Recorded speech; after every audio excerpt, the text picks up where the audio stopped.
বিসমিল্লাহির রহমানির রহিম। আসসালামু আলাইকুম। পোস্টাল ব্যালটে ভোট দিতে ৭০,০০০-এরও বেশি প্রবাসী নিবন্ধন কোন কোন দেশে কতজন রয়েছে?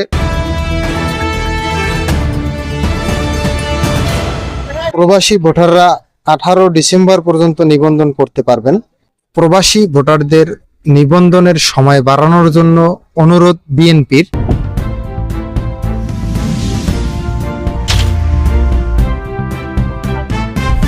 এছাড়াও থাকছে তারেক রহমান দেশে আসতে চাইলে একদিনের ট্রাভেল পাস দেওয়া সম্ভব, পররাষ্ট্র উপদেষ্টা।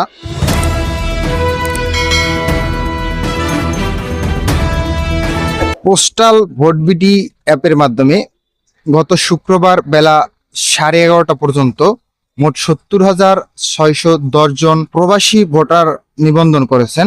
নিবন্ধনকারীদের মধ্যে ৫৯,৫১০ জন পুরুষ ভোটার, 11,150 জন নারী ভোটার। আসন্ন জাতীয় সংসদ নির্বাচন ও গণভোটে প্রথমবারের মতো বিদেশে অবস্থানরত প্রবাসী বাংলাদেশিরা পোস্টাল ব্যালটের মাধ্যমে ভোট দেবেন।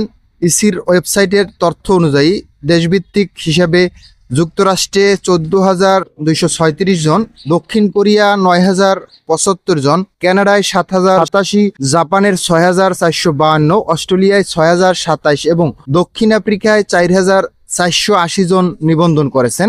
এদিকে প্রবাসী বাংলাদেশিদের জন্য প্রথমবারের মতো চালু হওয়া পোস্টাল ভোট বিডি অ্যাপের ঠিকানা ভুল ও অসম্পূর্ণ তথ্যের কারণে সৌদি আরব সহ 7টি দেশে ভোটার নিবন্ধন কার্যক্রম সাময়িকভাবে স্থগিত ছিল।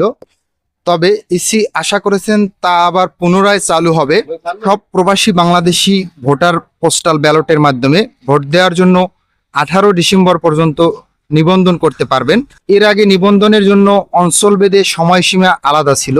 গত বুধবার রাত 12টা থেকে নতুন এই সিদ্ধান্ত কার্যকর হয়েছে। প্রবাসী বাংলাদেশি ভোটারদের ভোট দেওয়ার জন্য নিবন্ধনের সময় বাড়ানো এবং জাতীয় পরিচয়পত্রের পাশাপাশি বাংলাদেশি পাসপোর্টের মাধ্যমে নিবন্ধনের সুযোগ করে দিতে নির্বাচন কমিশনকে অনুরোধ জানিয়েছেন বিএনপি।